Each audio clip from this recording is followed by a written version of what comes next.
یادم نیست.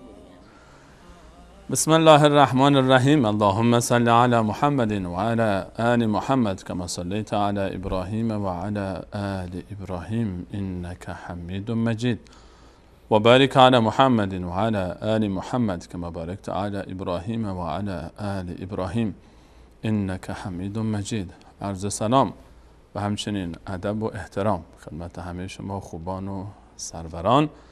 الله رو سپاس از اینکه یک بار دیگر این فرصت و این توفیق نصیب راه ما شد تا خدمتگزار شما خوبان و عزیزان باشیم، همراه شما باشیم در سفره دیگر از سفره های دل. اولین برنامه ما بعد از ماه مبارک رمضان است، اون سفره رحمت الهی که پهن بود و امیدواریم که همه عزیزان در فرصت رمضان بهره کافی و وافی رو برده باشند و همچنان بعد از این ماه عظیم با سفره دل همراه شما عزیزان هستیم و خوشحالیم از اینکه جناب دکتر هم همراه ما هستند در برنامه امروز. من پیشاپیش و در ابتدای برنامه عرض سلام دارم و ادب و احترام به نمایندگی از شما عزیزان. خدمت جناب دکتر ما که قبلا اینجا نیم ساعتی اصل نشستیم و سلام علیک کردیم دیگه، حالا بگم از طرف خودم شاید معنایی نداشته باشه، از طرف شما بینندگان عزیز و به نمایندگی از شما خدمت جناب دکتر عرض سلام دارم و ادب و احترام و خوش آمد میگم حضورشون رو در استودیو. خوش آمدید جناب دکتر. خیلی خیلی ممنون، لطف دارید استاد سلیمانی عزیز. بنده هم عرض سلام و ادب دارم خدمت شما خوبان بینندگان شبکه جهانی وصال حق و شنوندگان رادیو جهانی پیام اسلام و از اینکه بار دیگر خداوند فرصتی داد تا در خدمت شما عزیزان باشیم کمال سپاس و کمال شکر رو دارم از خداوند منان و امید است که انشاءالله امروز هم بتونیم با هم و دست در دست هم حرکتی داشته باشیم، جهشی داشته باشیم در راستای تغییر و تحولاتی در برخی از بینش‌ها و باورهایی که خیلی وقتا غبار میاد روش، خاکستر میاد روش و ما یادمون میره که واقعا کیستیم و چه باید بکنیم. در خدمت شما هستم. خواهش میکنم خدمت از ماست. اگر از شما بپرسم که بعد از ایمان به الله متعال و نعمت دین و ایمان و قرآن چه نعمت دیگری در زندگی شما عزیزتر و بهتر از نعمت‌های دیگه است، چی خواهید گفت؟ یک سوال اجازه بدید که با این سوال برنامه امروزمون رو آغاز بکنیم که خیلی مرتبط هست این سوال به موضوع برنامه ما. بزرگترین نعمت بعد از اسلام و ایمان برای یک انسان چی میتونه باشه؟ چی جواب میدید؟ سلامتی، تندرستی، کار، علم و دانش و مدرک، ثروت، پست و مقام، کدوم یکی از اینا میتونه باشه؟ سوال شاید در کسی جوابی داشته باشه، اما در جواب شاید کمی اختلاف داشته باشیم. حالا هر کسی از یک زاویه به این موضوع نگاه بکنه، اما فکر نمی کنم در جوابی که من الان مطرح میکنم هیچ کسی با من اختلاف داشته باشه. یعنی حداقل هر انسانی که هنوز مقداری در دلش، در قلبش احساس و عاطفه و وجدان باقی است، فکر نمی کنم با این موضوع با من مخالفت داشته باشه که بزرگترین نعمت برای یک انسان مسلمان بعد از ایمان، برای هر انسانی بعد از ایمان، نعمتی است به عظمت مادر. امروز میخوایم با شما عزیزان درباره مادر صحبت کنیم و موضوع این برنامه رو و این قسمت از برنامه سفره دل رو تقدیم میکنیم پیش به همه مادران عزیز.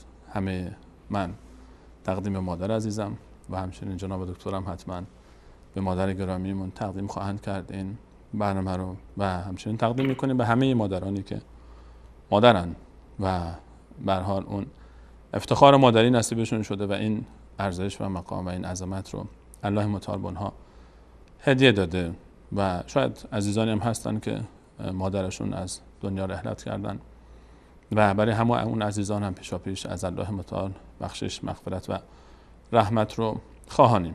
امروز میخوایم با شما درباره این موضوع صحبت کنیم که مادر است.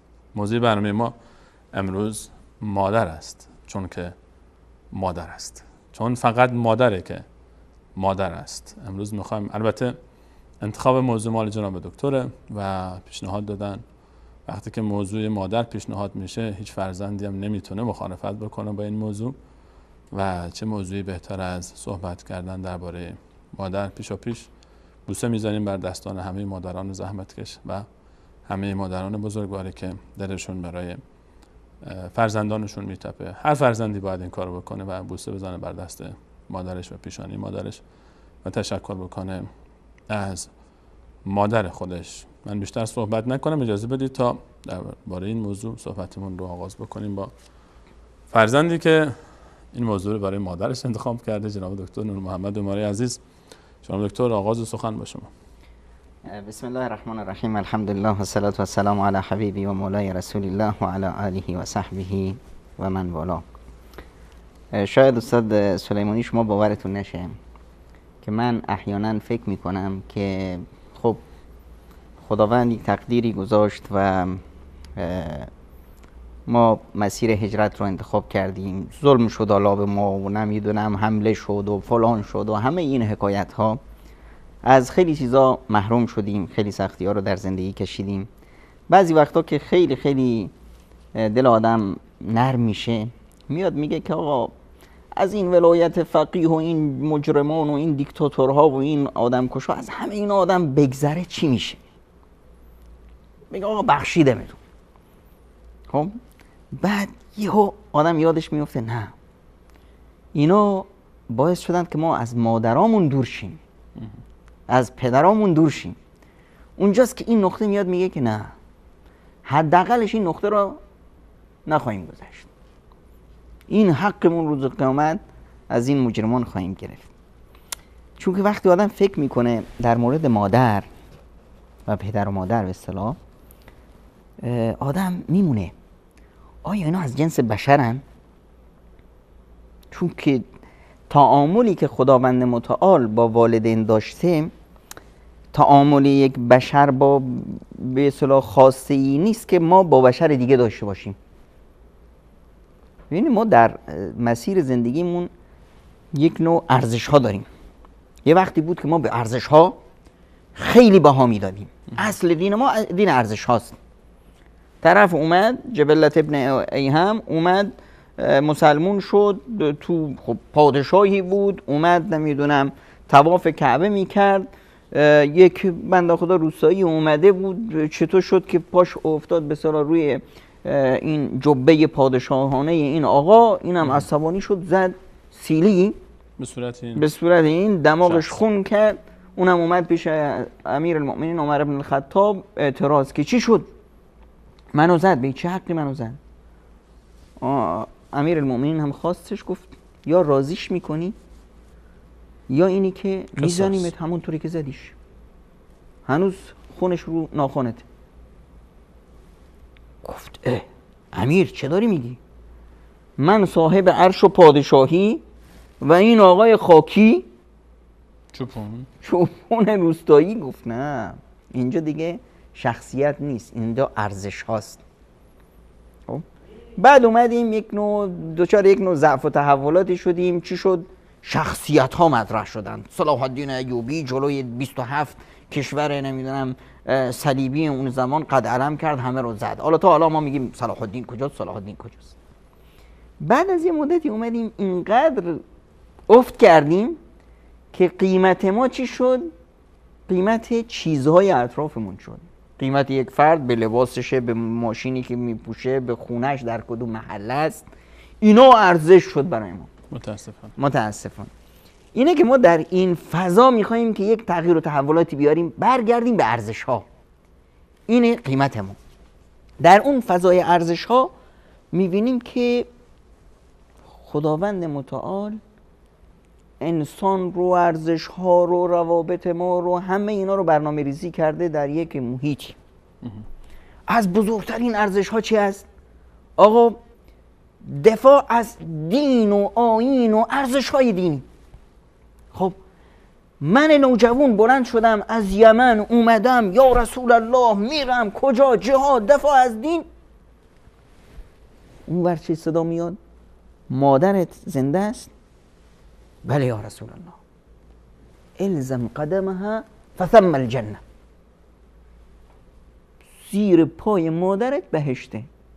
این ارزش ها، این تعالیم، این مادرت. یعنی انسان وا میمونه اینجا که واقعا پدر و مادر از جنس بشرن یا نزد خداوند متعال اینا یک جنس دیگه هن. ببینید در تعالیم دینی ما میبینیم خدا، بعدش رسول، بعدش پدر و مادر. هیچ انسانی دیگه اونجا مطرح نیست اصلا. جایی که پدر و مادر هست ارزش ها میفته زیر پای پدر و مادر. که عزیزی تعریف میکرد، میگه که به دانش آموزا میگفتم از بهشت و زمین بهشت و نمیدونم حتی زمینش لؤلؤ و مرجان هست و فلان هست و بوی عطر میده و فلان. دانش آموز دستش بلند کرد گفت آقا اجازه، ما خاک بهشت تو خونمون داریم. پسر چی داری میگی؟ میگه به خدا خاک بهشت تو خونه ماست. گفتم پسره یه چیزی شده. گفتم خب فردا یکم از این خاک بهشت بیار. میگه روز بعد یه مقدار خاک گذاشته بود تو یک مشمعی آورد. گفتم بابا این که خاک عادی است. میگه این خاکیه که مادرم روش قدم گذاشته. این فهم ما باید باشه.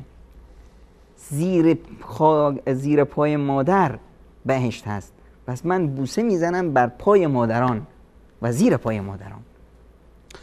جناب دکتر به موضوع مهم اشاره فرمودید که رسول الله صلی الله علیه و سلم برای ما وقتی که مطرح میکنه جایگاه مادر رو و قبل از ایشون الله متعال وقتی که صحبت میکنه بفرمودید شما بین خودش و بندگان وقتی که ترتیب میاره اول خودش رو ذکر میکنه، بعد رسول صلی الله علیه و سلم رو و بعد پدر و مادر رو.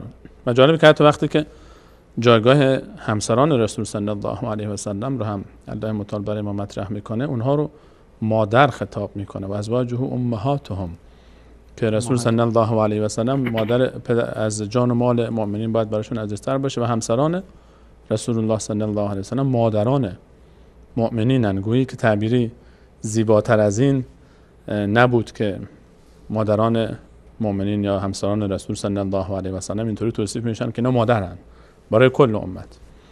درباره جایگاه من میخوام همینجا وایسیم. چرا مادر؟ همین رو میخواستم بپرسم از شما. یعنی پیامبر اکرم صلی الله علیه و سلم از یک مرتبه والایی برخوردارند که به اصطلاح نعمت هدایت ما خداوند متعال به ما 3 نعمت داده. یکیش نعمت ایجاد هست که ما رو به وجود آورد. یکیش نعمت رعایت هست، حمایت و رعایت. بعدش نعمت هدایت. در نعمت ایجاد خداست فقط و وسیله پدر و مادر. در نعمت حمایت پدر و مادر هستن. وقتی که به دنیا اومدیم چی بودیم؟ اما اینجا کی بود؟ پدر و مادر در کنار ما بودن. حالا ببینین در نعمتی که خداوند میذاره، ببینین خداوند متعال رو مادر کی میتونه باشه؟ مادر میتونه ملکه باشه. یه مادری از ملکه است، زن پادشاه است. یه مادری از خود ملکه است، پادشاه است. یه مادری هست که نمیدونم استاد دانشگاه هست، یه مادری از رئیس جمهوره، یه مادری هست نمیدونم زن خانه‌دار هست، یه مادری هست چوپونه، یه مادری هست فقیره، یه مادری هست مریضه. همه این مادرها در یک صفت مشترکن و اون مادر بودنه. یعنی چی؟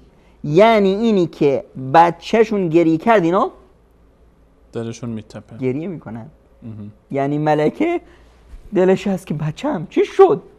همون احساسی که ملکه داره اون احساس رو کی داره؟ چوپونم داره. این خانومی که چوپونه هم داره. همشون در این.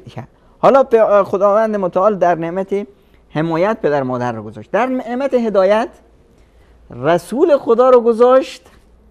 ببینید در نعمت ایجاد خدا بود، پدر مادر وسیله. در نعمت هدایت رسول خداست و پدر مادر باز وسیله. باز رسیده، چون در ابتدای کار اونان که جهت دهی میکنن. کل مولود یولد علی الفطره، هر مولودی بر دین مبین اسلام خلقت میشه، بعد از اون پدر و مادرش هستن که جهت دهیش میکنن. خب این پدر و مادرن.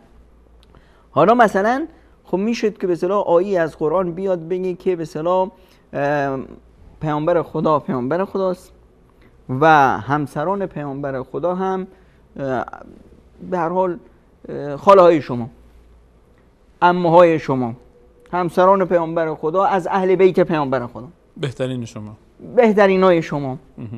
خب بیشک هم بهترین هستن، بدون شک. خب بدون شک هم خیلی برای ما عزیز هستند، از اهل همین بیت تعبیری که پیامبر شما هستند. گفتین هستن. بله. کل آیات قرآن کریم وقتی که از آل حرف میزنه، از آل هر پیامبری حکایت به صراحت همسران پیامبر هستن. بله. اینجا نگفت که آل پیامبر، گفت امهاتون. یعنی یک رتبه ای که این رتبه دیگه نگاه کردن. ما وقتی که مثلا بچه وقتی میبریم پیش دکتر، مادرش میبردش پیش دکتر، به دکتر ازش میپرسه که دخترم چیته؟ دردت کجات؟ مشکلت چیه؟ چیکار میکنه؟ میگه که دلم درد میکنه، شکمم درد میکنه. نه، فوراً چیکار میکنه؟ به مادرش نگاه میکنه. که اون صحبت کنه. چرا؟ چون این بچه فطرتاً میدونه اون چیزی که من دارم اون احساسش به مادرمه. خب یعنی ما همچنین رابطه ای باید با مادران با امهات المؤمنین داشته باشیم. انسان احتمال داره که مثلا همسر باباشو دوست نداشته باشه، مثلا مخصوصا که ناتنی هم باشه، اما محاله که مادرشو دوست نداشته باشه، باید دوست داشته باشه. یه چیز دیگه هم هست، ببینید خداوند متعال در خواستن از ما، وقتی که از ما میخواد، از ما نمیخواد که به پدر و مادرمون عشق بورزیم، حتی از ما نمیخواد که پدر و مادرمون رو دوست داشته باشیم. از ما چی میخواد؟ بر الوالدین میخواد. فرق بین بر و دوستی و محبت چیه؟ یه وقتی هست که پدر و مادر رو نمیشه دوستشون داشت. یه پدر و مادری هستن از اول به بچهشون اینجا اهتمام ندادن، اصلا مسلمون نیستن، اخلاق ندارن، انحراف دارن. این رو نمیشه بچه رو مجبور کرد که اینا رو دوست داشته باشه، اما باید برشون رو ادا کنی. کافر از مشرک از فوش میده، بد و بیرا میده فلان، و تو ابراهیمی یا ابدی. بابا جان، پدر ابراهیم بت نمیفروخت، بت تراش بود. یعنی یه مرتبه ای که از اون دیگه هیچی، یعنی هم مردم رو به بت دعوت میکرد، هم بت رو درست میکرد، هم میفروخت، این در صدر مبارزه بود. این فرمانده دشمنه انگار. از اینو دشمن بدتر برای ابراهیم کیه؟ ابراهیمی که بت چکنه میاد میگه یا ابدی. بابا جان، آخرش هم میگه که من برای چه استغفارم میکنم، میخوام که خداوند از این در بگذره. این رتبه محبت نیست، اینجا محبت وجود نمیاد، اما بر هست اینجا. اینجا وظیفه است. ببینید رابطه والدین با فرزندان یه رابطه فطری هست، یه رابطه است که خداوند این رو تو قلتک انداخته، خود به خود جریان داره. اما رابطه فرزندان با پدر مادر این تکلیف هست، وظیفه است. خب وظیفه همیشه هم شاق هست. اونم چه وظیفه ای؟ خداوند متعال میفرمایند و قضى ربک الا تعبدوا الا ایاه. حکم الهی است، دستور قاطع هست، برو برگرد هم نداره. حکم الهی است که قضا حکم کرده از خداوند که نبرستید غیر از خدا هیچ کس رو. حالا هیچ کس یعنی چی؟ یعنی کل چیزی که به آقا ما حق نداریم پیامبران رو بفرستیم، حق نداریم نمیدونم اولیا و انبیا و صالحین و نمیدونم هم هیچ کسی رو ازش چیزی بخوایم یا اون رو بپرستیم یا بریم از اون توسلی کنیم، هیچی، خدا و خدا. خب بعد از این حکم و قضى ربک الا تعبدوا الا ایاه و بالوالدین احسانا، یعنی و قضى ربک ان تحسنوا الى الوالدین، دستور روش برو برگرد نداره. نگفتن که و قضى ربک الا تعبدوا الا ایاه و بالوالدین المؤمنین احسانا، استثناء قائل نشده، هیچ استثنایی نداره. آقا من این پدر و مادرم رو نمیدونم چی کار کردن فلان کردن. چی کار کردن فلان کردن، این مشکلات شماست. ووصینا الانسان بوالديه. جالبه. وصینا الانسان بوالديه. احسان. بعد از اون بعد در ادامه میفهمد که و این جهادک علی ان تشرک بی ما لیس لک به علم فلا تطعهما. مگر اونجایی که تو رو امر کنن به شرک اینجا من چرا؟ اطاعتشون نکن. چرا که اینجا قبل از این یه حکم دیگه هست. و قضا ربک الا تعبدوا الا ایاه. این اول حسابش پاک شد و دستبندی قرار گرفت که ما غیر از خدا کسی رو عبادت نمی کنیم.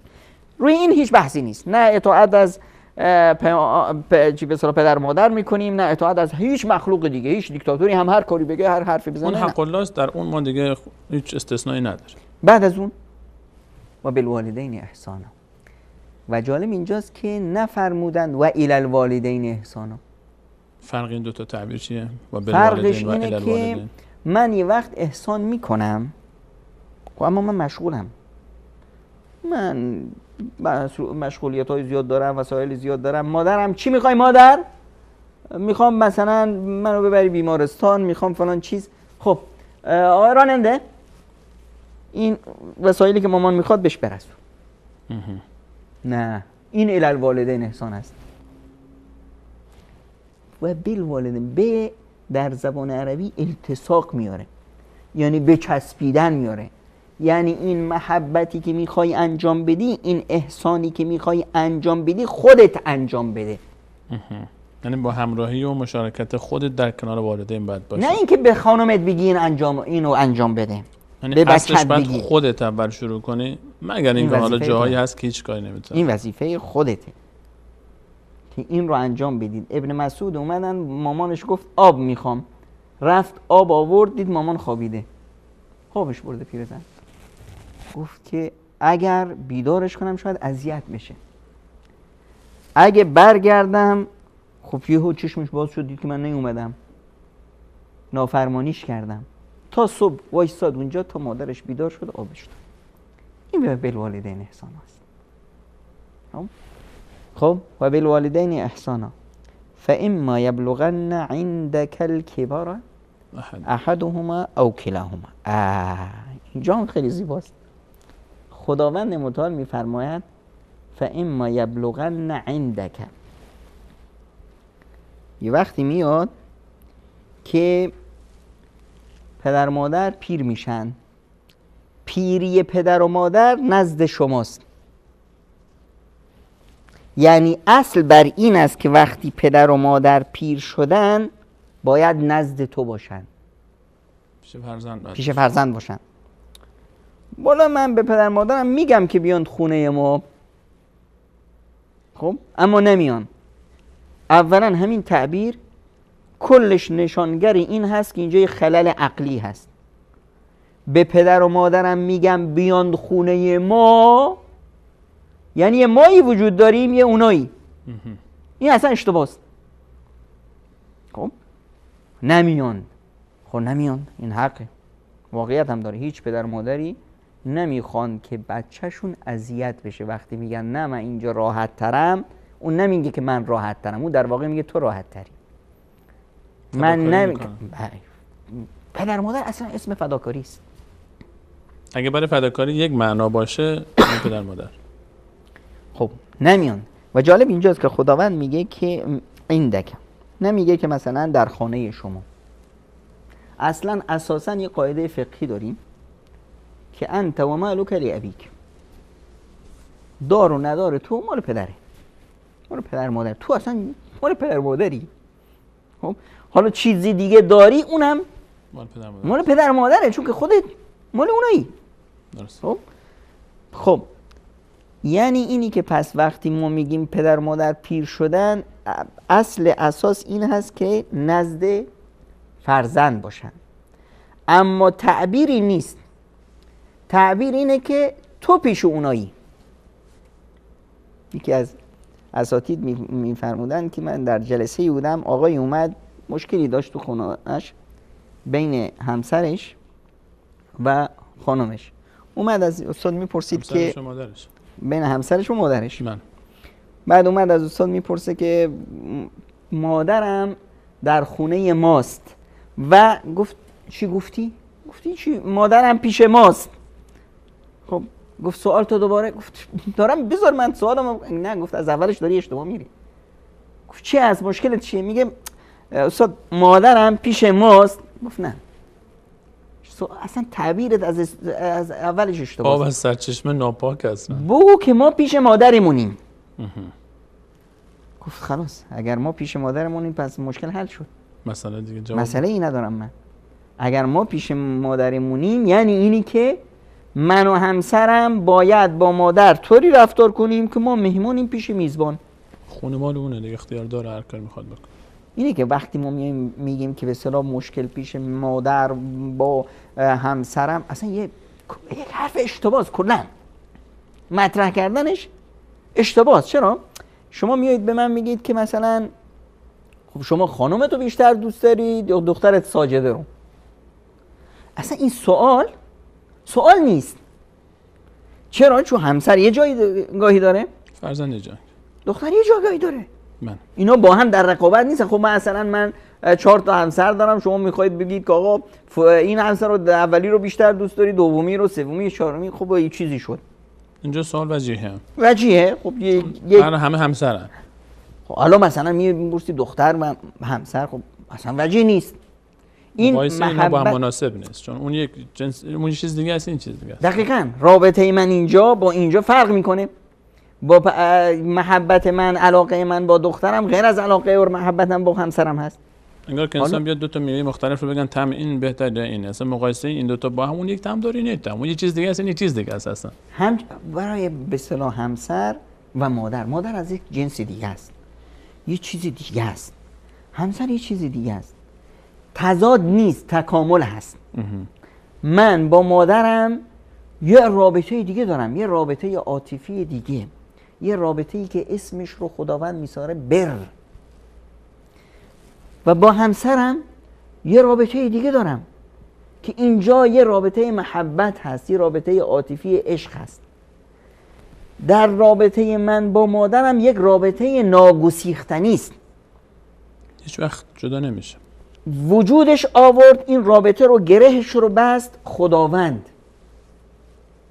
من بخوام جدا بشم یا این گره رو باز کنم امکان نداره. حتی وقتی بچه به دنیا میاد و نافش هم به زور قیچی هم که میبارن بازم جداش میشن ازم. ظاهرش جداست اما هیچ وقت فرزند همیشه در دنیا و آخرت فرزند و مادرم در دنیا و آخرت مادر. رابطه هم با همسرم چی؟ رابطه هم با همسرم با 2 کلمه شد. 2 کلمه شد. قبول کردم و این رابطه رو بخوام که از بین ببرم با 1 کلمه تموم میشه. تا گفتی طلاقی تموم شد. اصلا مقایسه این دو نابجاست.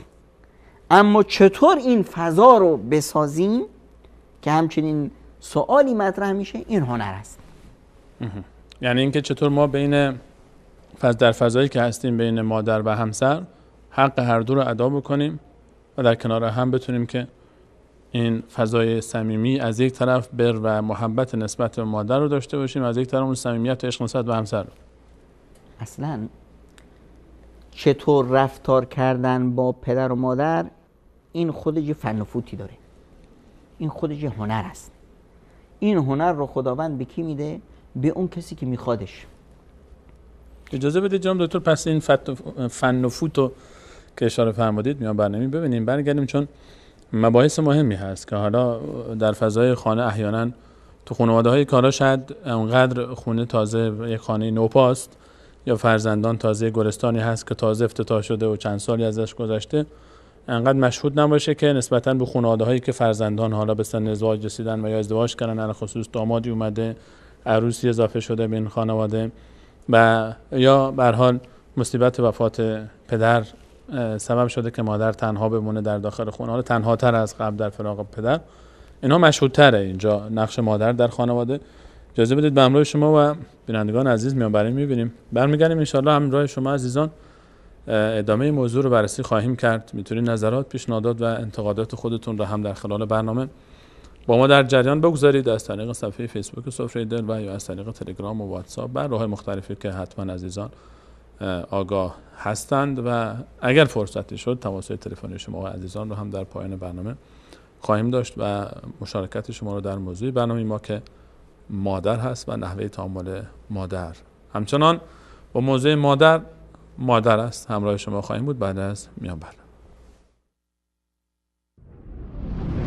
نور في الظلمات أنسي في خلواتي يا سعدي وهنائي القرآن حياتي. ووصينا الإنسان بوالديه حملته أمه وهنا على وهن وفصاله في عامين أن اشكر لي ولوالديك إلي المصير وإن جاهداك على أن تشرك بي ما ليس لك به علم فلا تطعهما وصاحبهما في الدنيا معروفا واتبع سبيل من أناب إلي ثم إلي مرجعكم فأنبئكم بما كنتم تعملون. و به انسان درباره پدر و مادرش سفارش کردیم. مادرش در حالی که دچار ضعف روزافزون میشد به او باردار گشت و تا 2 سال هم به او شیر میدهد. آری به او سفارش کردیم که سپاسگزار من و پدر و مادرت باش و بدان که بازگشت به سوی من است. و اگر آن دو مشرک باشند و تو را بران داشتند که چیزی را شریک من قرار دهی که کمترین آگاهی از آن نداری، از آنان اطاعت مکن و در دنیا با آنان به خوبی رفتار کن و از راه کسی پیروی کن که به سوی من رو کرده است. سپس بازگشتتان به سوی من است. آنگاه شما را از آنچه می کردید آگاه خواهم ساخت. نور في الظلمات أنسي في خلواتي يا سعدي وهنائي القرآن حياتي.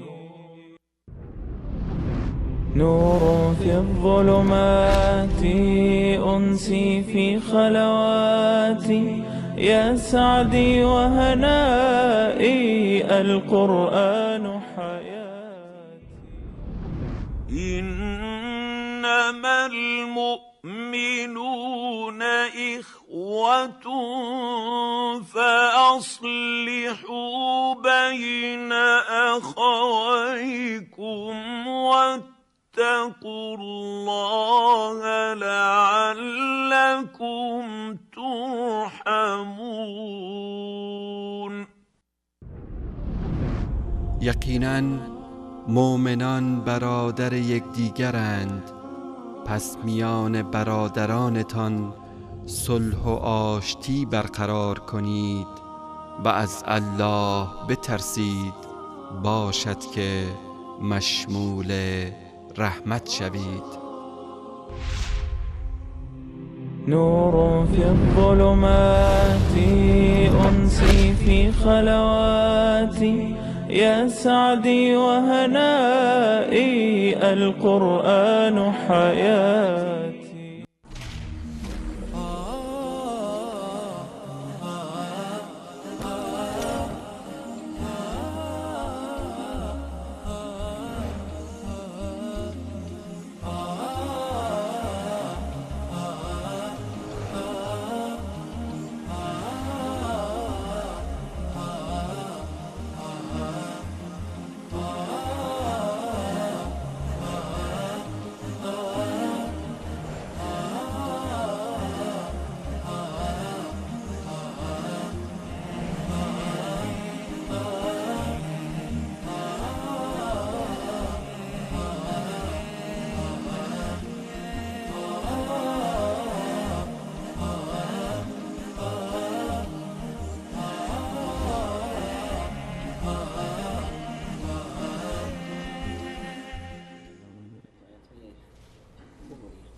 چشم. با عرض سلام مجدد خدمت همه شما خوبان و سروران، همچنان با شما هستیم با ادامه موضوع مادر است. قبل از میان برنامه جناب دکتر اشاره کردن که تعامل با والدین نیاز به یک فن و فوتی داره، یک هنر برای کسی که بخواد. حالا جناب دکتر، من نوعی فرزند میخوام که با والدینم یک تعامل نیکو و یک تعامل خوبی داشته باشم. چیکار باید کرد؟ از این فن و فوتا به ما یاد بدید. فن و فوتی که به اصطلاح در رابطه با شیوه تعامل با والدین هست، خداوند متعال اینا رو به ما نشون میده. در آیات قرآن کریم والدین مطرحن. بعد از والدین در همین آیات میبینیم که یه نوع ویژگی خاصی مادر داره. یعنی از بین خود پدر و مادرم باز مادر پررنگ‌تر نقشش. وصینا الانسان بوالدیه. بله. خداوند متعال خب انسان رو توصیه و سفارش میکنه که مواظب پدر و مادرت باش. بعد از اون آیه چی میگه؟ حملت امه. یعنی اصلا شروع میشه مواظب پدر و مادرت باش. ها ببین مادرت بود که ها این همه زحمت رو کشید کی؟ مادر. یعنی چی؟ یعنی اولویت و اهتمام به هر دو تاست و در این اولویت و اهتمام درجه مادر بالاتره. طرف اومد پیش رسول اکرم صلی الله علیه و سلم فرمودن من احق الناس به حسن صحابتی، من بیشتر با کی محبت کنم، دوستی کنم؟ صحابتی هست. اینجا دیگه ببینید بعضی وقتا ما حتی نمیفهمیم که مثلا خوبی به پدر مادر یعنی چی. فکر میکنیم که آقا همینی که رفتیم برای پدر مادرمون یک هدیه خوب خریدیم خوبی کردیم. من رفتم روز عید گل دادم به مادرم، گل بخوره تو سره. خب مگه بده؟ مادر چیز دیگه میخواد، پدر چیز دیگه میخواد. برای مادرم نمیدونم ماشین خریدم. از این ماشینی که شما خریدید مادر حسن صحابت میخواد. حسن صحابت یعنی چی؟ یعنی دوست بودن، یعنی رفیق بودن، یعنی ببین ما با هم دوستیم یعنی چی؟ دوستیم دیگه. یعنی معناش معلومه دیگه. یعنی اینه که من 2 سال بعد شما رو یک چت میفرستم سلام علیکم آقای سلیمانی، قلبم توپ بفرستم برات. دوستی از معاشرت هست، یعنی با هم حرف میزنیم، با هم میبینیم، با هم با دوستم نشن. کجا بودی بچه؟ تو حالا ساعت 10 شب با دوستم بودم. بابا شما روزانه با همین، این همه حرف از کجا میارید؟ اما هیچ وقت فکر نکردیم ما با دوستامون میشینیم 5 ساعت حرف میزنیم، هیچ هم فکر نکردیم اینو تکراری است. اصلا رابطه دوستی تقاضاش همینه، یعنی انسان با دوستش دیگه اصلا کلا فدا میشن برای همه چیزشون، هیچ تقسیم بندی نمیشه برای هم، ثروتشون، فرصتاشون، کارشون، تفریحاتشون. و به تعبیر بزرگی میگفت دوست برادریه که انسان به انتخاب و به اختیار خودش انتخابش میکنه. حالا تو این دوست عزیزترین دوست کیه؟ من احق الناس به حسن صحابتی. کیه که بیشترین حق رو داره که تا من با اون خیلی خیلی صمیمی باشم، هر چیزم با اون دیگه با هم هیچ به اصطلاح تعارفاتی نداشتیم. مادرت همه چی رو فدا کنم براش. جواب میاد از طرف کی؟ از طرف وحی دوم. اما ینطق عن الهوى ان هو الا وحی یوحی. یعنی وقت رسول الله صلی الله علیه و سلم میگه یعنی این حکم خداست. میگه مادرت. خب چشم مادرم. یعنی عزیزترین فرد زندگی. سوال اینه که عزیزترین فرد زندگیم دیگه خلاصش کی باشه؟ میفرمایند که مادره. تنها عزیزی نیست، صحبت است.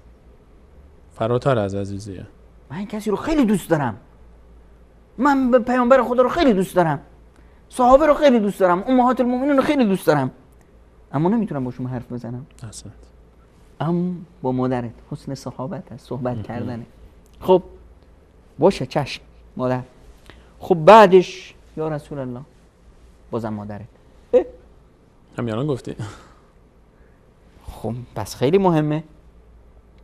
یعنی اگر 10 دقیقه میخواستم باش حرف بزنم نه، یعنی الان وقتی 18 رو خواستم بذارم، الان یک کمی وقت اضافی آوردم، حالا برم دوباره سراغ من. نفر دوم، بازم باید مادر باشه. خب یا رسول الله، بعد از مادرم، بازم مادره، بعد از اون پدره.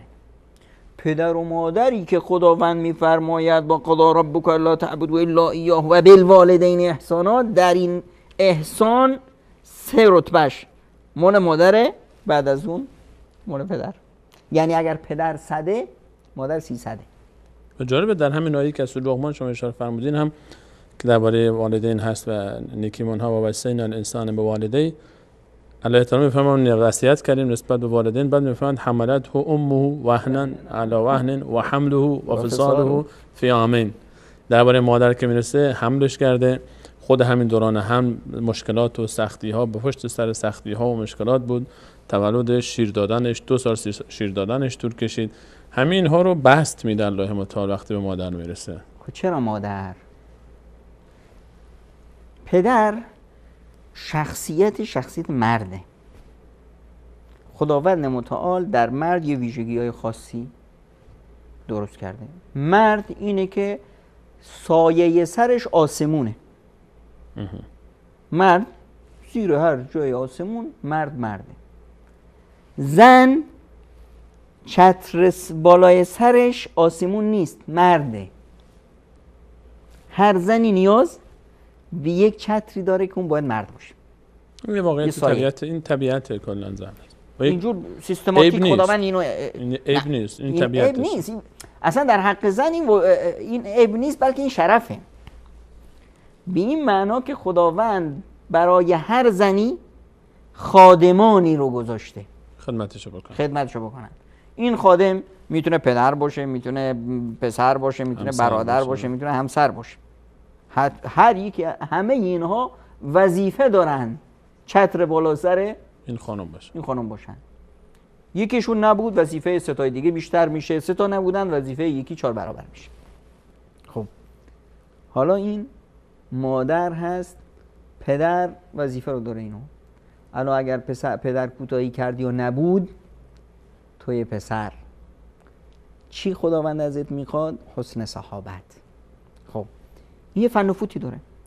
در این فن و فوتش خدایا چه کار بکنم؟ فلا تقل لهما اف. جالب اینجاست، در زبان اگر یک کلمه ساده تر یا کم تر از اف می بود، حتما همون استفاده می کرد خداوند متعال. هیچ کلمه پایین تر از اف نیست. اف چی است؟ اف چی است؟ اف چیزیه که ما ناخودآگاه اون رو همیشه انجام میدیم. اف چی است؟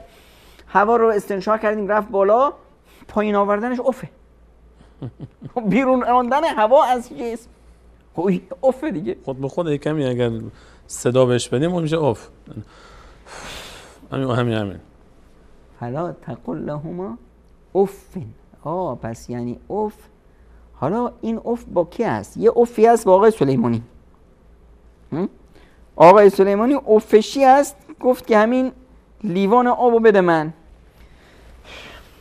بفرم.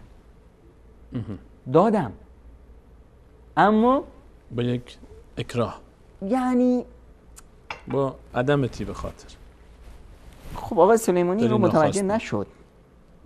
چرا که من این اوف رو دیگه اوف نکردم. نه، گفتم چشم، دادم، امر شما رو اجرا کردم، اما یه عدم طیب خاطری بود که شما ندیدید، احساسش هم نکردید. با پدر و مادر اینطور نیست. پدر و مادر اون دو شخصی هستند که گل شما رو سرشتن، شما رو ساختن، پاری از وجود اونها هی مخالصه کن. امکان نداره شما چیزی تو ذهنت بذاری پدر و مادر نفهمن. همه شما عزیزانی که الان مشاهده هستید براتون اتفاق افتاده، احیانا شما پشت در خونه رو زدید یا تلفن کردید، مادر فهمیده که این پسرمه. برای من بارها پیش اومده، من هر وقت تماس هم میگیرم گهگداری مادر میفرماید که من گفتم پسرم. صدای تلفن که برای همه یه صداست. زنگ خونه برای همه بدون اصلا دیدن شماره یا مثلا احساس اینکه یا بعضیا مثلا برای شماره خاصی یک صدای خاصی میذارن، نه اون راه طبیعی و عادی هست. مادر است. مادر یک میگم همینی که من میمونم احیانا که نمیدونم چه بگم که پدر و مادر واقعا از جنس بشرند یا نه. برای خود من اتفاق افتاده که من از خونه 1 سال دور بودم، بعد از 1 سال میخواستم که به اصطلاح جوانی بود میخواستم پدر و مادر رو غافلگیر کنم. خب وضع امنیتی هم که وضع واویلا بود و اون زمانا رسیدم دم در خونه، مادرم قبل از این که من برسم احساس کرده بود. انی لاجد ریح یوسف لولا انت فن. زنگ زدم گفت که برید که شاید برادرتون باشه. همه افرادی که اونجا بودن گفتم که مادر یه چیزی شده. یعنی چه طرف گمه ازم. تالله انک لفی ضلالک القدیم. اینو برادر یوسف علیه السلام هم به یعقوب علیه السلام وقتی که پیراهن حرکت کرد از مصر به سمت یعقوب علیه السلام، یعقوبی که نابیناست حتی بوش رو احساس کرد. اجد ریح یوسف، بوی یوسف داره میاد سمت اون. خودش هم نیامد، پیراهنش داشت میاد و دور بریام بهش گفتن. آدم میمونه که واقعا پدر و مادر از جنس بشرن یا یه چیز دیگه. حالا فلا تقل لهما اف. یه اف معنوی داریم، یه اف مادی. اف مادیش همینه که افش کردیم. خب این اف یعنی یک کنایه از یک احساس ناخوشایندی است، یعنی کنایه از عصیان نیست. کار رو انجام میدی اما با دلی ناخواسته، با دلی ناخواسته، با اکراه، که این دل ناخواسته در وجود شما ظاهر نیست. باشه مامان، این دیگه حقوق هست، این گناه کبیره است. ببینید وقتی خداوند متعال میگه که و قضا ربک الا تعبدوا الا ایاه، پس بزرگترین گناه چی است؟ شرک بالله. دومین گناه بعد از بزرگترین گناه شرک چی است؟ حقوق والدین. بزرگترین گناه. خیلی از گناه ها رو انسان انجام میده. این گناه ها بیشتر در قانون الهی این است که هر انسانی گناه کرد یا خداوند ازش در میگذره یا در روز قیامت، اصل بر این است که در روز قیامت محاسبه میشه. حقوق الوالدین نزد خداوند اینقدر گناه بزرگی هست که 2 تا سزا داره. 2 بار مجازات میشه انسان. یه سزاش تو دنیا، یه سزاش تو آخرت. تو دنیا امکان نداره کسی که عاق والدینش باشه تو دنیا سزاش نبینه. کسی که نسبت به والدینش رابطه فرزندی رو به نحو احسن اجرا نمیکنه، حق پدر و مادر رو رعایت نمیکنه. حالا ببینید این فن و فوتو، یعنی اینقدر ظرافت هست توش که خداوند متعال میفرماید ولا تقل لهما اف. خب ولا تقل لهما اف یعنی چی؟ یعنی اینی که من در رابطه با پدر و مادرم یک طیب خاطری از خودم نشون بدم که هیچ وقت اونا احساس نکنن که نزد اونا چیزی عزیزتر از نزد من چیزی عزیزتر از اونا هست. یعنی با چنان عشق و علاقه و محبت که این محبت نه تنها در قلب من هست که در ظاهر در سیمای من هم مثلا مشخصه که من واقعا این کار رو با عشق و علاقه و محبت دارم انجام میدم. طرف اومد پیش مجاهد، یکی از بزرگترین تابعیان، شاگرد ابن عباس، اومد گفت که من نماز میخونم، نماز نفلمو میخونم، در نیمه های شب نماز میخونم، مادرم صدام میزنه، نمازم رو کامل کنم یا برم پیش لبیک بگم به مادرم؟ گفت نماز تو ول کن، برو پیش مادرت. کلام با الله تعالی رو خیلی حرفه که من رابطم با خدا رو میگم یا ربی من دارم با شما در یک رابطه ای هستم، اما یک عبادتی، یک راهی برای نزدیک شدن به خودت برای من گذاشتی که از این نماز نافله برام مهمتره، میرم از اون رو میام پیشت. عبادت با الله تعالی رو ترک میکنه، نه تلویزیون دیدن. الان نماز میخونه شخص، نه که تلویزیون نگاه کنه یا فوتبال نگاه میکنه یا داره تلفن صحبت میکنه با رفیقش یا نمیدونم مشغول این کار اون کاره یا مشغول خوردنه یا قرار داره با دوستانش یا با خانمش داره صحبت میکنه یا این عبادت رو رها میکنه، میره به کجا؟ به عبادت دیگه مهمتر از این. چه بخواد حالا چه برسه که اون کار دیگه اصلا عبادت نباشه. اون دیگه خیلی حرف. نماز رو به چرا؟ خاطر والدین باید ول کرد، نافله رو. ببینید در والدین همیشه یه مشکلی هست، یه موردی هست. اون اینه که پدر و مادر همیشه نگرانن. طبیعت پدر و مادر همیشه اینه که از عشق و محبتی که به فرزند دارن که این فطری هست نگرانن از این که نکنه این فرزند راه به اشتباه بره، نگران ضایع بشه، مشکلی براش فرزندشون. بیاد پیش بیاد. از یه سوی این نگرانی رو دارن. از سوی دیگه وقتی که پیر شدند و به اصطلاح احساس پا به سن گذاشتن، نگران از این هستند که نکنه کاری بکنند یا حرفی بزنند که جایگاهی که در قلب فرزند دارند این مخدوش بشه، این جایگاه رو از دست بدن. هر پدر و مادری که این نگرانی دوم رو داشتن، اون فرزند باید بدونه که اون آخر پدر و مادره. وضعش خیلی به هم ریخته است. وضعش خیلی به هم ریخته است که پدر و مادر من از این که مبادا حرفی رو بزنند یا چیزی رو بخوان که این باعث بشه که من از اونها دلگیر بشم، اون جایگاهی که در من، اون عزت و احترامی که در من دارن اون کمرنگ بشه. اگر همچنین احساسی در پدر و مادر به وجود آمد یا بود، باید فرزند بدونه که خیلی در خطره. اینجاست که وقتی که به پدر و مادرم میگم بیاید خونه ما، دیگه میگن نه جای ما خوب است، ما اینجا راحت تریم، مهمون میاد میره، مردم میان دید و بازدید فلان و از این حرفا. پس اینه که این پدر مادر نگرانند که نکنه من بریم خونه فرزندمون، پیش فرزندمون باشیم، این باعث بشه که احساس کنند ما سربارشونیم. فن و فوتی که اینجا هست اینه که باید در هر حالی به پدر و مادر و به خصوص مادر برسونی، این احساس رو بدی که همیشه محتاج اون هستی، وجود اون باعث عزت و شرافت و مکانت و جایگاه تو هست. همیشه به مادرت این احساس رو بدی، به پدرت این احساس رو بدی. مادر یه ضربه بسیار چند تا ضربه تو زندگیش میخوره. اولین ضربه‌ای که مادر میخونه وقتیه که پسرش رو داماد میکنه. دامادش که کرد، عروس میاد تو خونه. مادری که بچهش رو داماد کرد، این مادر یعنی چی؟ یعنی اینی که خنجر گرفت. اولا از بس که پسرش رو دوست داره میخواد سعادتش رو ببینه. بله. ببینید یک تناقضاتی رو مادر در خودش هضم میکنه که هیچ انسانی نه، هیچ کوهی نمیتونه اینو برداشت کنه.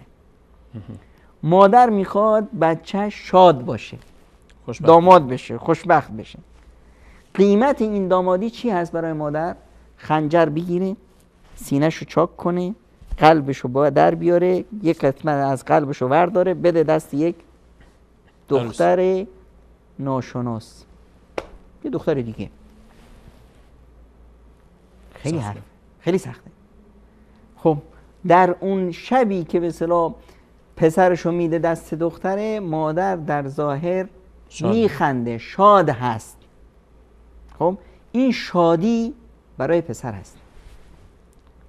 در حقیقت اگر بری قلب مادر رو ببینی، این قلب خون هست که من دارم پسرم رو میدم. یعنی چی؟ ببینید مادر احساس میکنه که یه هوو اومد براش، یه کسی اومد که فرزندش رو ازش بگیره.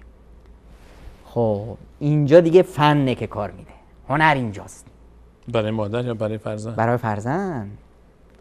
باید فرزند به مادرش برسونه، نه اینکه بگه. با گفتنش، با حرکتش، با ببین در فن و فوت تعامل با پدر و مادر هم زبان هست، هم گفتار هست، هم کردار هست، هم احساس هست. احساس یعنی چی؟ ببین خداوند متعال میفرماید فلا تقل لهما اف ولا تنهرهما. این در رفتاره. خب ولا تنهرهما، این در کرداره که هیچ حرکتی نکن. که بعد از اون چی؟ پشت سرشون که رفتی و قل رب ارحمهما کما ربیان صغیرا. این احساسه که نه در کنارشون خب گفتارم 20 کردارم 20، اما حتی در احساسم که این احساسم در غیبت اونهاست، در جای دیگه با خودم تنهاییام، حتی اینت هم باید تابع اون عشق باشه. خب باید به مادرت با احساس، با حرکت، با رفتار برسونی که این ازدواج رو کردی برای اون و بعد از این ازدواج جایگاه مادر در قلب تو 200 چندان میشه. چیکار میتونه بکنه پسر الان که ازدواج کرده و الان خصوص وقتی که پسر جدا میشه، یعنی تو یک فضای جدید زندگی میکنه، تا این احساس رو در وجود مادر به وجود بیاره در کنار حفظ همسرش؟ و غالبا هم به هر حال مادر که این احساس رو حق داره که داشته باشه که فرزندش رو که بزرگ کرده و پاره تنش بوده، در شکم خودش حمل کرده بوده، این رو الان میسپره دست یک زن دیگه. و خب از طرف دیگه باز عروس هم حق داره. خب زن بالاخره اون زن هم با امید این مرد از پدر مادر خودش در کنده و اومده و اونجا اون مادری بود که باز این دخترش رو با امید این پسر بهش داد. الان این پسر چیکار باید بکنه؟ چطور میتونه جمع کنه بین اینها و اون مادر هم با اون احساسی که داره هم مادر رو حفظ بکنه، اون عشق و عاطفه و محبت مادر رو، و هم همسر رو بتونه که نگه داره؟ یک قضیه ای هست که خیلی جالبه. وقتی که در تعالیم دینی ما نگاه میکنیم، بزرگترین حق رو بر مرد کی داره؟ بر شوهر. بر شوهر بزرگترین حق رو همسرش، مادر در خدمت همسر. در حق خود شوهر بزرگترین حقی که بر گردنش هست مادر است بدون شک. من بزرگترین حقی که بر زن هست کی داره؟ شوهرش. شوهر. این یعنی چی؟ یعنی اینجا یه معادله است. یه معادله است که این دوتا زن و شوهر، یه فن و فوتایی هست که این دوتا زن و شوهر باید داشته باشن تا همه را حفظ کنن. الان یک مرد با دو تا زن، یکی همسرش یکی مادرش. اولا در حق مرد اینه که این دوتا زن رو هیچ وقت نباید در یه ترازو بذاره. یعنی چی؟ یعنی این دوتا زن از یه جنس نیستند که من بیام اینا رو مقایسه کنم. این مادره، این همسره و اینجا یه حق که به اصطلاح معادله تکاملی هست. با همسر عشق و عاطفه، با مادر بر و احسان. بر و احسان یه معانی داره فراتر از عشق. یه معانی داره یعنی من مال تو ام، همسرم هم مال توه، بچه هم مال تو هم، ما حامیان تو هستیم. برای مادر خیلی خطرناکه. چی؟ اینی که وقتی که احساس کنه مثلا مادری که شوهرش رو از دست داد، این مادر سایبان نداره. فراق همسر خیلی سخته. فراق خب. پدر برای مادر از همه سنگین تر. اینجا کی هست که نقش بزرگ رو گردنش هست؟ پسر. حالا برادرها کمرنگ میشن، شوهر که رفت، خب اینجا فقط پسره. حالا این پسر، مادر یه چیزی که براش خیلی مهم هست، حمایت هست، سایبون هست. این پسر باید به مادر برسونه که من تا دیروز که ازدواج نکرده بودم یه سایبون بودم، الان منم هستم، همسرم هست، بچه هم هست، همه فدای تو. این رو باید بهش برسونه و بهش برسونه با حرفش، با کردارش، با رفتارش، با احساسش و برسونه که وجود تو مایه سعادت ماست. نگرانی تو، ناراحتی تو باعث شقاوت و بدبختی ماست. میشه که من بمیرم، میشه که بچه‌هامو از دست بدم، میشه که همسرمو از دست بدم، اما امکان نداره از حق توی مادر یه لحظه پایین تر بیام. این باید تا چی؟ تا اون نگرانی که در مادر هست که نکنه که یه اتفاقی بیفته که بچم یا جایگاه من در دل بچم کم رنگ بشه، این اصلا کم بیاد یا از دست بدم این جایگاه رو. وقتی که پدر میره در خانه‌ای که در اونجا چند تا داماد هست، چند تا عروس هست، دخترها هستن، پسرها هستن، یه اتفاق عجیب به وجود میاد. چی؟ یه حساسیت‌های جدیدی به وجود میاد برای مادر؟ برای کل افراد خانواده. فرماندهی دست کیست؟ غالبا پسر بزرگتر. پدر بود؟ اول پدر بود. الان در فراق پدر اون چیزی که ما الان میبینیم حداقل یعنی احساس میشه که برادر بزرگتر دیگه الان جای پدر رو میگیره. خب حالا برادر بزرگتر دادیم فرماندهی رو به برادر بزرگتر. برادر بزرگتر مهمترین شخصیت در اون در جوارش مادر است. پس در حقیقت فرماندهی شد مال برادر بزرگتر و مادر. خب مادر خب دختراشو بیشتر دوست داره. این دید کی هست؟ دید عروس خانم. یعنی عروس فکر میکنه که مادر دخترها رو بیشتر میخواد. عروس فکر میکنه که من در این خانواده به حاشیه رفتم. چرا؟ چون که اون در این فامیل در این خانواده پدری بود. پدر هیبت خودش رو داره. حالا چرا این پدری شخصیت قوی داشته باشه که این هیبتش رو به نمایش بذاره یا نذاره؟ اما خود هم وجودش سنگ وزنه سنگین نیست در فضای خانواده. در وجود پدر عادتاً عروسا راحتن. چرا؟ چون اگر یه موردی پیش بیاد پدر هست، یک کسی هست که کنترل کنه. حالا پدر نیست. جای خالیش رو مادر گرفته. یعنی چی؟ یعنی دخترها اومدن تو خط. یعنی حکومت دختر است. این احساس به وجود میاد. طبیعتاً این به وجود میاد. این تو دل عروس به وجود میاد. یه نوع حسادتایی به وجود میاد. خب شاید در عمل هم به هر حال داره میبینه که شوهرش هم شاید الان دیگه چون وظیفه‌اش سنگین‌تر شده و داره بیشتر نقش پدر رو اجرا میکنه و نقش پدر یعنی اینکه یک بخشی از زندگیش رو بعد فدای مادر و خواهرها بکنه. طبیعتاً این احساس به وجود میاد. حالا این احساس به وجود این حق رو نداره عروس؟ آره این حق رو داره یا نه؟ میگم نداره. برای چی نداره؟ چرا؟ ببینید اینجا ما یه مادری داریم که از جنس دیگه هست. اینی که فرماندهی این کنترل این خانواده بعد از پدر به اصطلاح حق کیست؟ حق مادره. وظیفه کیست؟ وظیفه برادر بزرگتر وظیفهش اینه که یک قسمتی از وظیفه پدر که بود اون رو به دست بگیره. حالا برادر بزرگتر همیشه نیست. برادری که نزدیکتر هست در این فامیل، برادری که وجود داره، برادری که فعالتر هست، برادری که شخصیتش قوی‌تر هست، این برادر میاد چیکار میکنه؟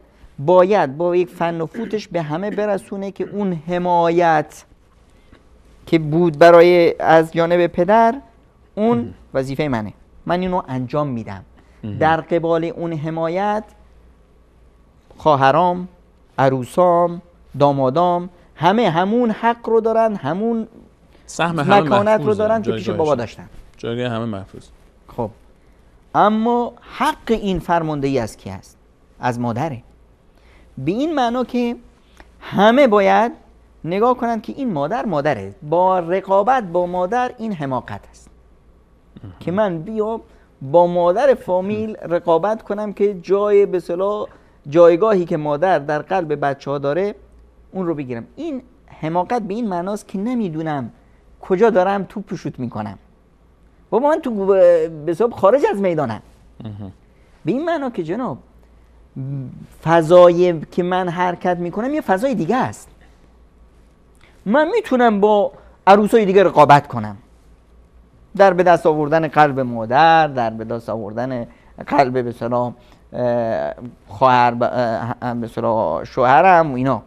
اما در رقابت با مادر اصلا داخل شدن در این میدان خسارتش، بازنده اول آخرش مش خودمم، خسارت دنیا و آخرت. خب اینجا فن و فوتش که برای همسر چیه؟ برای داماد اینجا وظیفه داره که باید چیکار کنه؟ پسر وظیفه داره که چیکار کنه؟ بر مادر به جا بیاره. از بر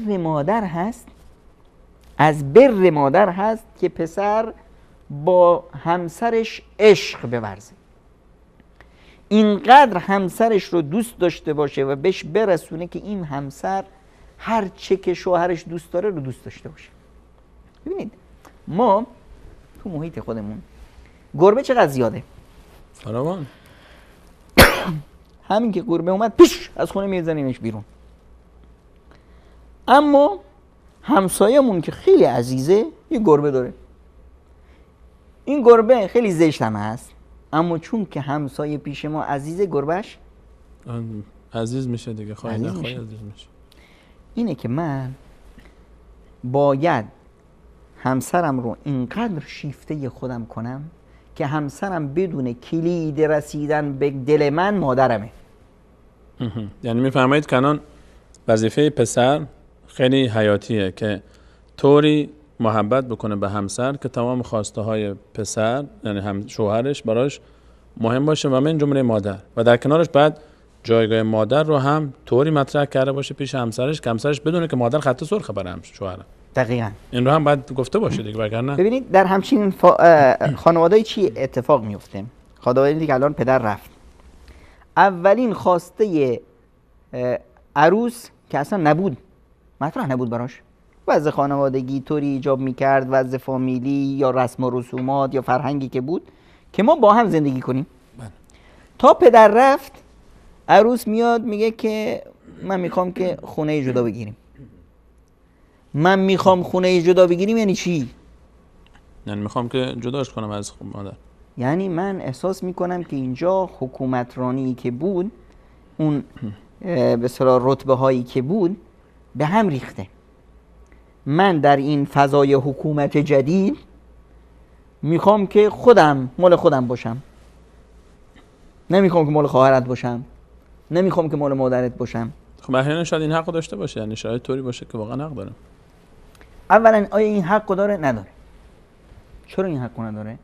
چون که داره ببین خداوند متعال میگه که عندک الکبر، وقتی که تو منو قبول کردی، ازدواج فرد با فرد نیست، ازدواج فامیل با فامیل است. بله. من یه مادر دارم، نمیتونم ازش جدا شم. پس تو باید اصلا بدونی مطرح بشه یا نشه، من میخوام که زندگی جدا داشته باشم، از اول شرط میذارم. خب اما من یه مادری دارم، این جزئی از زندگی منه. این جزئی از زندگی من، روی این اصلا بحثی نیست. خب این مادر رو داشتم قبل از این، اما پدر بود، برادرها بودن، فلان بود، خیالم جمع بود، خلا میتونستم جدا بشم، اما الان ندارم. جدا بودیم، پدر رفت، مادر. الان ما چیکار میکنیم؟ این زندگیمون مال مادرمون میشه، ما این که پیش مادریم، ما مهمونمونیم. هرچه اگر خونه به اسم من باشه، به اسم همسرم باشه، ما کلا مال مادریم. اینجاست که رقابت با مادر خط سرخ باید باشه برای عروسا، بدونن این رو. یه سلسله مراتبی ما داریم در جامعهمون، در ریتم اجتماعیمون. در این سلسله مراتب ما بزرگ کوچیک داریم. بزرگ کوچیک مال ما فرزندان هست، مال ما عروسا هست، مال ما دختراست. یعنی خواهر بزرگتره، قدمش رو چشم، این عروس از همه عروسا بزرگتره، ما این رو مراعات میکنیم. داماد اوله مراعات میکنیم، بزرگتره، سنن بزرگتره، داماد آخره اما از همه به اصطلاح سنش بیشتره، مراعات میکنیم. مادره یا پدره، این دیگه توی این سیستم نمیاد. اینجا دیگه بزرگ کوچیکی نیست، اینجا مادر پدری است. برای همین نمیگی مادر از همه بزرگتره، میگی مادر است. حالا تصور کنی مادر عمرش از عروس کمتر هم باشه، اما مادر است.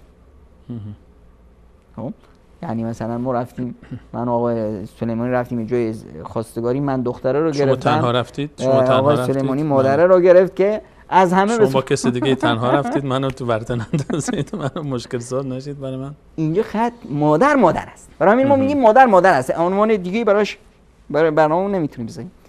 اینه که عروسا باید این رو درک کنن. بله. که وقتی که مثلا این پدر رفت، الان ما با یک فضای جدیدی این واقعیت رو باید بپذیریم دیگه. یعنی درسته که شرایط الان شاید مشکلات و سختی ها نسبت به قبل بیشتر شده باشه. مصدر این سختی ها کجاست؟ مصدر این سختی ها عروس خانم، ببخشید خود شما هستی. چی؟ دید خودشون یعنی؟ اولا دیدش اشتباهه. دوما خب حکومت عوض شد. اتفاقی افتاد. من با این وضع چطور بسازم؟ من باید به جای این که با مادر رقابت کنم چیکار کنم؟ با خودم رقابت کنم. در چی؟ در شکار شوهر. یعنی اونقدر خودم رو به شوهرم عزیز کنم، نزدیک کنم که شوهرم شیفته من بشه. یعنی این هدف از این رقابت چیه؟ یعنی جدا کردن شوهر از مادره یا نه؟ بستن. بعضی وقتا این رقابت به نیت پر کردن جای مادر هستن. گلاده‌ای روی شوهرم بندازم، یه تنابی روی شوهرم بندازم رو گردنش که اون تناب دست مادر باشه. اگر این کارو کردم، من متوجه نشدم موضوع. شما میفهمی شوهر از یک طرف داره همسر عروس داره پسر رو به دست بیاره، شوهرش رو چطور به دست میاره؟ و اونم به شکلی که این رو اختیارش بده دست مادر. چطور جمع میشین دوتا؟ یعنی اینی که عروس باید بدونه که من با مادر رقابت نمی کنم. من نمیخوام جایشون رو پر کنم. خب حالا که نمیخوام با این نمیتونم اصلا. یه عروسی میاد، اونایی که به اسم عقلشون کمه، میگه که من کاری کردم که به من میرسه و فلان میکنه، به مادرش نمیرسه. این آنی هست. یعنی چی آنی هست؟ یعنی اینه که این آقا یکم خله، ندونسته که جایگاه مادر چیه، اومده دنبال زن و خواسته های زنشو نمیدونم فلان، و بعضیا میرن جادو و جنبل میکنند و طلسم میکنند و شوهر رو شکار میکنند و فلان. بعدش 1 سال 2 سال آقا گیریم رفت، مادر که وفات کرد، اولین کاری که میشه این شوهر از این زن متنفر میشه به طوری که چش دیدن این رو نخواهد داشت. اون موقع دیگه همین تقصیرت شاید. یعنی یه وقتی از که آدم گیج میشه، سنگی میخوره به سرش، گیج میشه، حرکتایی انجام میده، اما بعدش چی؟ سرعقل میاد. سرعقل میاد. اینجاست که نباید هم عروس هیچ وقت در این خط قرمز بره و بدونه که اگر میخوام شوهرم رو به دست بیارم راهش مادره و بدونه اگر من سعادت دنیا رو میخوام یا سعادت آخرتم رو یا خوشبختی بچه هام رو، راهش همین مادره.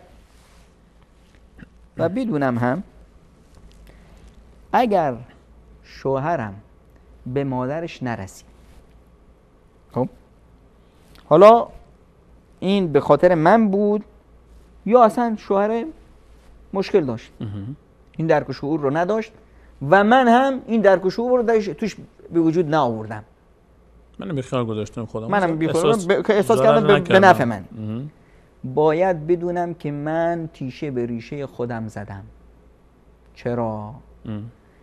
این پسر به این مادری که حملته وهنا علی وهن، این رو بزرگ کرد، گلش رو سرشت، این رو آورد به این پاره تنش بود، این همه بهش محبت داشت، به این مادر خیانت کرد. آیا به من وفا خواهد کرد؟ خیلی مشکل. امکان نداره، مشکل نه، امکان نداره، مستحیل هست. فردا من همسر، من زن اومدم پیر شدم، فرسوده شدم، بیماری برا من به وجود اومد فلان، با یه اردنگی منو میندازه توش اشغالدانی. این تو آشغالدانی افتادن سزای چی هست؟ سزای اینه که من نیومدم به شوهرم برسونم که مادرت، حقش برات مهم. عروس باید یک اهرم قوی باشه برای سوق دادن شوهرش برای خدمت به مادر، نه به خاطر مادر، میگم به خاطر خودت عروس خانم. در حقیقت هر چقدر رابطه بین فرزند و مادرش رو پررنگ‌تر کنه، فضای صمیمیت و محبت شوهرش که فرزند هست با خودش رو پررنگ‌تر و پررنگ‌تر کرد. جزاکم الله خیر. اجازه بدید جناب دکتر میان برنامه کوتاه ببینیم، با بینندگان عزیز و شما برمیگردیم. همچنان با شما عزیزان خواهیم بود با ادامه موضوع مادر است.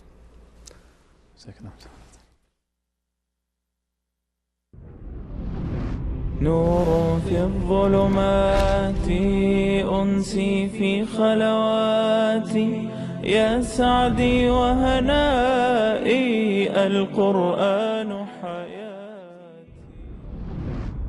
واعبدوا الله ولا تشركوا به شيئا وبالوالدين إحسانا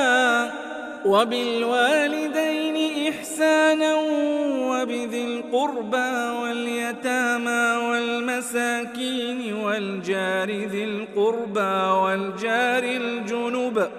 والجار الجنب والصاحب بالجنب وابن السبيل وما ملكت أيمانكم إن الله لا يحب من كان مختالا فخورا.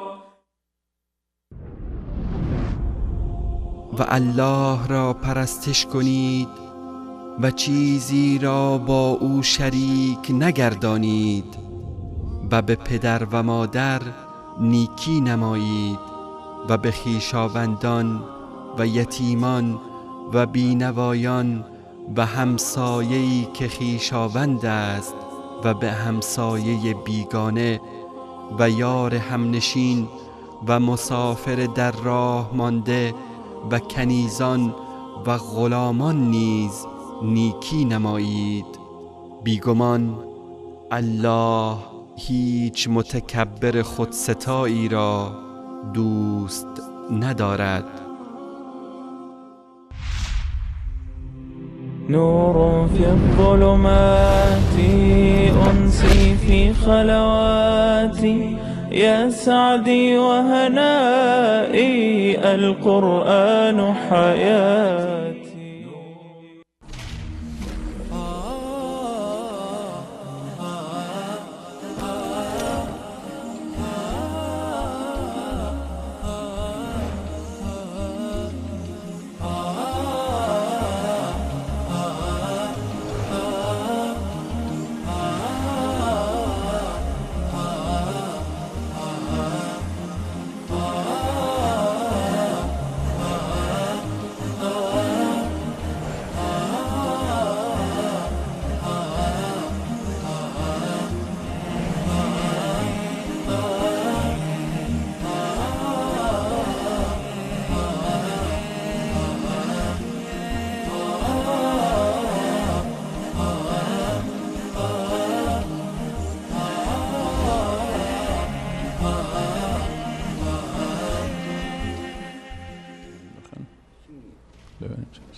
با عرض سلام مجدد خدمت همه شما خوبان و سروران، همچنان با شما هستیم با موضوع مادر است. بیننده عزیزی از تاجیکستان برامون یک 2 بیتی فرستادن با همین مطلع موضوع برنامه.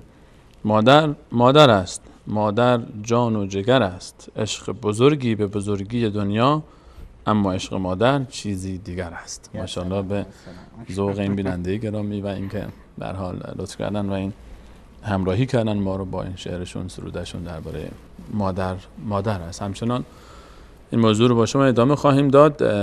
جناب دکتر، از وظیفه فرزند پسر گفتید و خانمش به عنوان عروس این خانواده در خانه‌ای که مادر در فراق پدر علی خصوص هست و وظیفه‌شون. حالا دختر این خونه به عنوان یکی از، حالا دختر هم خب نسبت مادری وظیفه‌ای داره و مخصوصا که شما اشاره کردید که مادر باز بعد از وفات علی خصوص پدر طرفدار دخترها شاید بیشتر باشه از دید عروس حداقل. حالا دختری که ازدواج کرده، الان دامادم در این خونه هست. الان وظیفه دختر در تعامل با مادر از یک طرف و اینکه حق مادر رو باید ادا بکنه، از یک طرف دیگری همسری داره که شما اشاره فرمودید. خب به هر حال الان بیشترین وظیفه دختر به نظر میاد که باید قبال شوهرش باشه به عنوان داماد. الان دختر باید چیکار بکنه؟ شوهر یا مادر؟ حالا پسر تا حدودی ساده تر بود این معادله، چون پسر حالا حق مادر برش بیشتره و خانم بیشتر حالا به فکر شوهر تا شوهر به فکر خانم. الان دختر این خونه بیشتر به فکر شوهر باشه یا مادر؟ الان دختر چیکار کنه؟ دختری که مادر داره و شوهر داره. ببینید همیشه چون که خداوند متعال به زن یک قدرت هایی داده که به مرد نداده، یه توانمندی های زن داره، شخصیت زن اینطوری است، یه قدرت هایی داره که مرد در مقابل اون قدرت ها عاجز هست. هیچ مردی رو توصیه نمی کنم که سعی کنه نقش یه خانمی رو بازی کنه، امکان نداره. حقیقتا مشکله. مادره مثلا، مثال خیلی ساده، همه اعضای خانه مریض شدن، سرما خوردن، افتادن همشون.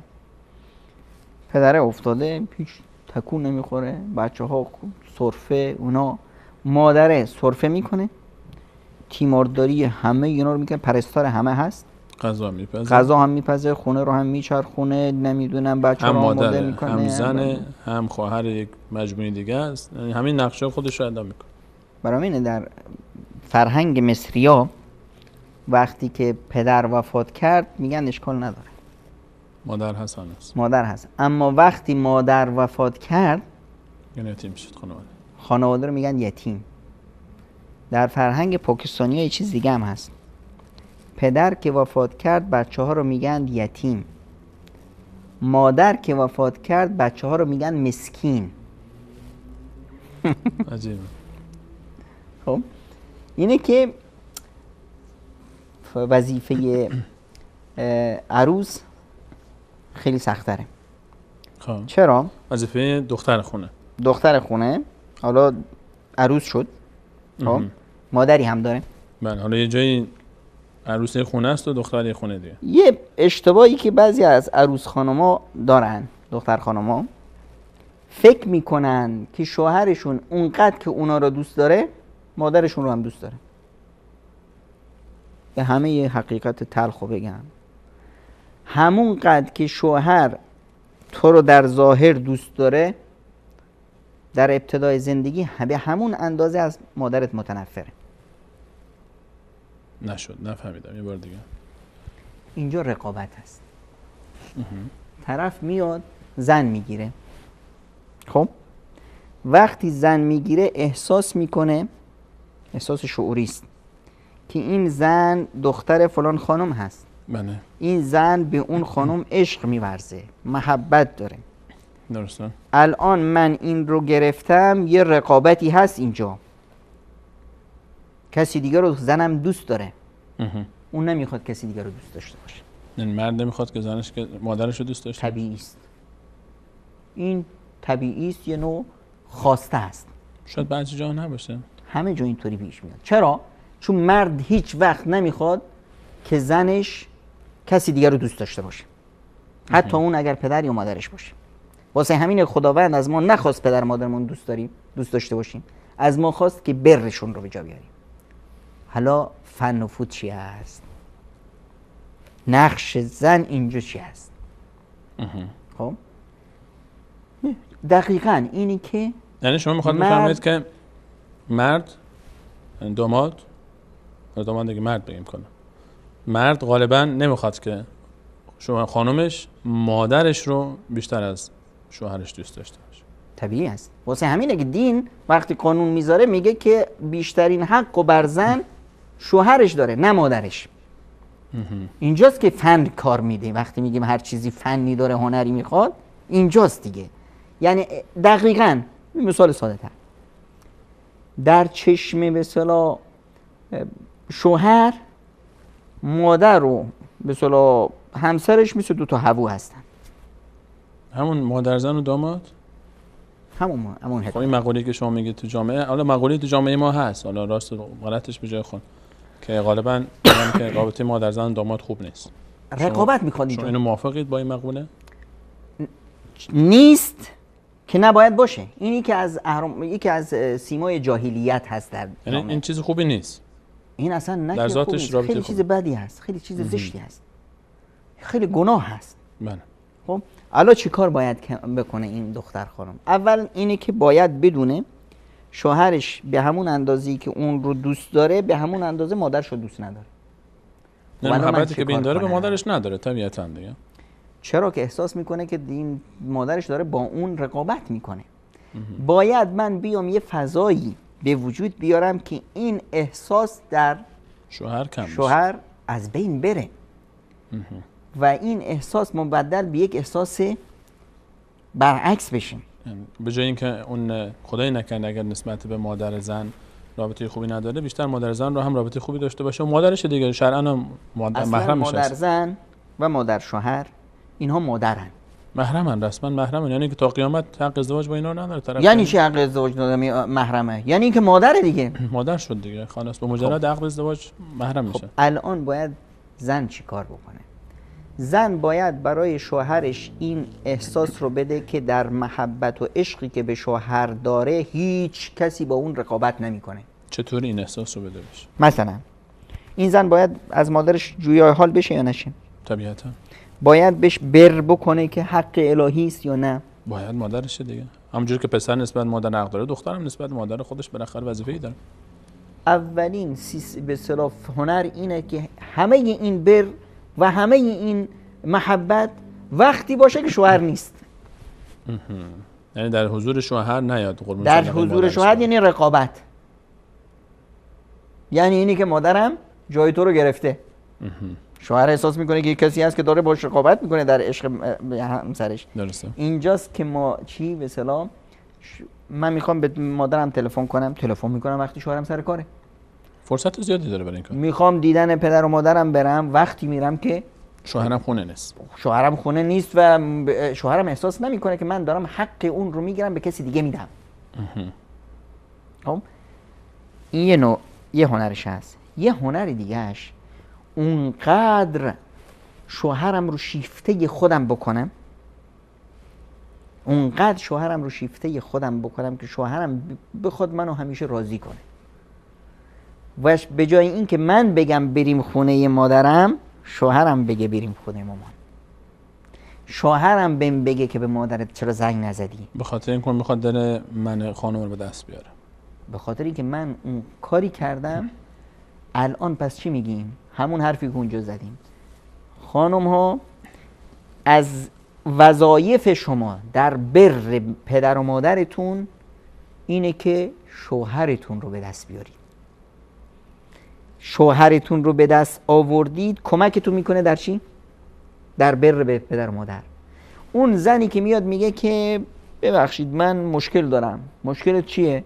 شوهرم نمیذاره که من به پدر و مادرم برسم، نمیذاره که من احوالشونو بکنم. این راه رو اشتباه رفته. یک دقیقه وقت داره اینجا. این خانم این مشکلش چی است؟ مشکلش اینجاست که اومده در فضای شوهرش یک رقیب براش درست کرده. فن و فوت شیوه تعامل با شوهرش رو اشتباه رفته، این مشکل براش به وجود اومده. اگر اینجا رو اصلاح کنه، به شوهرش نگه، باش ندیت نداشته باشه، لج نکنه، بگه هر چی شما گفتی چی رو چشم، شوهرش رو شکار کنه، اون وقتی که دیگه خود شوهر بهش میگه که از پدر و مادرت احوال جویی کن. خیلی ممنونم جناب دکتر، استفاده کردیم. فقط در چند کمتر از یک دقیقه اگر کسی این تصور ایجاد بشه در وجودش که پدر مادرم یا مادر در خصوص غیبت میکنه، را فرق میذاره بین فرزنداش، اینطور نیست اونطور نیست، آیا میتونه توجیهی باشه برای اینکه در این کوتاهی بکنه در بر و احسان و یا تعاملش با مادرش یک کمی تیره بشه؟ به هیچ عنوان. اگر مادر در شرک هست، کافر است، اهانت به الله تعالی، شرک، وظیفته که احسان کنی بهش. حالا چی که مادر گناهکار است، اینجا وظیفت اینه که ادای وظیفه اونقدر بکنی که مادرت شیفتت بشه. مادرت وقتی تو رو دوست داشت شیفتت شد، حرفت رو هم میگیره. اون وقت نیاز نیست که نصیحتش کنی، نیاز هست که از دور غیر مستقیم به مادرت بفهمونی که داره یک کار اشتباهی میکنه، خودش اصلاح میشه. غیبت نمیکنه چون که احساس میکنه که اگر نکرد کار خوب کرد تو رو راضی میکنه، از زشتی دور شد تو رو راضی میکنه. خیلی ممنونم جناب دکتر، تشکر میکنم از شما، استفاده کردیم از صحبت‌های گرانبهای شما و انشالله که در برنامه‌های بعدی هم در استودیو میهمان شما باشیم و استفاده بکنیم از صحبت‌های شما. همچنین تشکر خاص دارم از همه شما عزیزان که تا این لحظه برنامه خودتون یاری کردید. در خلال هفته پیش رو میتونید درباره مطالبی که مطرح میشه در برنامه و برنامه‌های گذشته مطرح شده، نظرات، پیشنهادات، انتقادات و یا سوال‌های خودتون رو از طریق مختلف، راه‌های مختلف، طرق مختلف برامون بفرستید.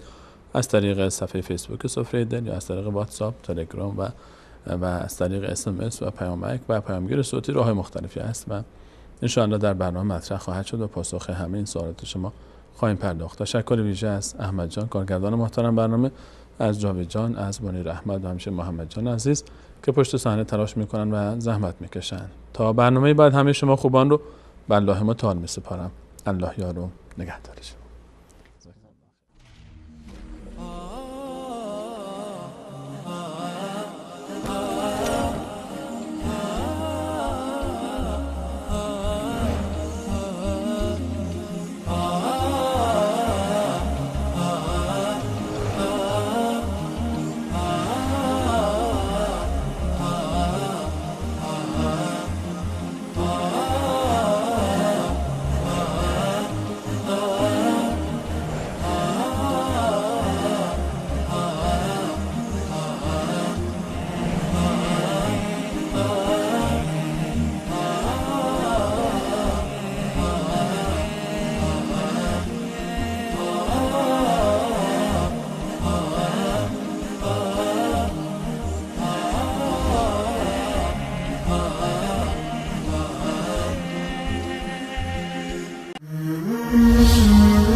Mm-hmm.